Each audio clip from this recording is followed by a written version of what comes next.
ভাতা দেওয়া হয় মাত্র 200 টাকা। 200 টাকা লজ্জাস্কর ব্যাপার। 200 টাকা টিফিন ভাতা আপনি 30 দিয়ে ভাগ করেন, প্রতিদিন আসে 6 টাকা 66 পয়সা।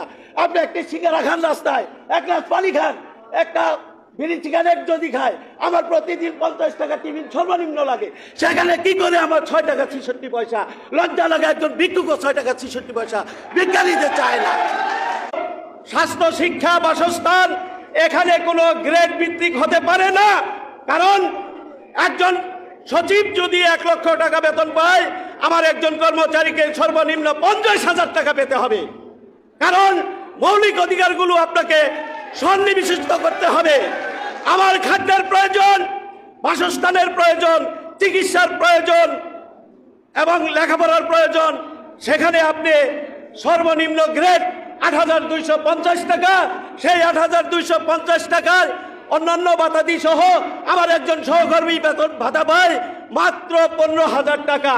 আমি আপনার দৃষ্টি আকর্ষণ করে বলতে চাই, 15,000 টাকায় যদি সর্বনিম্ন বেতনভুক্ত একজন কর্মচারী ঢাকা শহরে বাসা ভাড়া নিয়ে থাকে, তাহলে তার সন্তানদের সেই লোক 15,000 থেকে সর্বনিম্ন 10,000 টাকা তার বাসা ভাড়া দিতে হবে। আর যে 5,000 টাকা থাকে তা দিয়ে তার খাদ্য, শিক্ষা, বাসস্থান সমস্ত কিছু মেনটেন করতে হয়।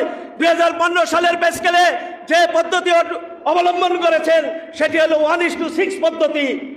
জনাব মাহমুদুর ভাই মান্নার দৃষ্টি আকর্ষণ করে বলতে চাই, আপনি আমাকে বলেন সেই 6 জনের পরিবার 15,000 টাকায় কি করে চলতে পারে? আমাকে চিকিৎসা ভাতা দেওয়া হয় মাত্র 1,500 টাকা। আপনি বৈষম্য, আপনি বেতন স্কেল তৈরি করেছেন 1:6 পদ্ধতিতে।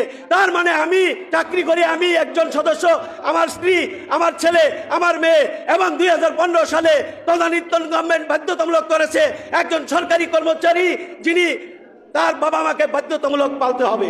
কারণ আমার যদি 5 ভাইও থাকে, সরকারি কর্মচারী যিনি, তাকে বাধ্যতামূলক বাবা মাকে পালতে হবে। 6 সদস্য পরিবারে আপনি চিকিৎসা ভাতা দিতেছেন মাত্র 1,500 টাকা। 1,500 টাকা 6 দিয়ে ভাগ করেন, আমার পড়বে 250 টাকা। 250 টাকায় আপনি কি ট্রিটমেন্ট পাবেন? একজন প্রফেসরকে দেখালে সেখানে আমার প্রতিদিন তার ভিজিট দিতে হয় 1,500 টাকা। টেস্ট দিবে একগাতি, সেখানে যাবে 5,000 টাকা। ঔষধ কিনতে যাবে 5,000 টাকা। আমার যদি 10 থেকে 15,000 টাকা প্রতিজন সদস্যের চিকিৎসার জন্য লাগে, সেখানে কি করে আমি 250 টাকা দিয়ে 6 সদস্যের পরিবারকে এই স্বাস্থ্য সেবা মেনটেন করব? আমার চিকিৎসার জন্য, শিক্ষার জন্য ভাতা দেওয়া হয় মাত্র 1,000 টাকা। একজন ছেলের জন্য 500, 2 জনের জন্য 1,000। কিন্তু আপনি দেখেন আমার যে সর্বনিম্ন কর্মচারী, তার ছেলে কি ডাক্তার, ইঞ্জিনিয়ার, বড় অফিসার হতে চায় না। এই দেশে কি করে 500 বা 1,000 টাকা দিয়ে আমি আমার এই 2 জন সন্তানকে লেখাপড়া করাবো? সম্মানিত উপস্থিতি, আজকে আমাকে যে যাতায়াত ভাতা দেওয়া হয়, সেই যাতায়াত ভাতা 300 টাকা। 300 টাকা প্রতিদিন পরে 10 টাকা। আপনি বলেন আমি যদি এখান থেকে গাজীপুর অবশ্য করি, আপ ডাউন কত টাকা ভাড়া আসে? আমি 10 টাকা দিয়ে কি করে যাতায়াত ভাতা দিব? আমার টিফিন ভাতা দেওয়া হয় মাত্র 200 টাকা। 200 টাকা লজ্জাস্কর ব্যাপার।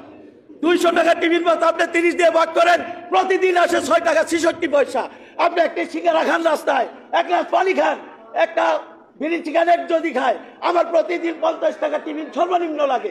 সেখানে কি করে আমার 6 টাকা 66 পয়সা? লজ্জা লাগে একজন ভিক্ষুকও 6 টাকা 66 পয়সা ভিক্ষা নিতে চায় না।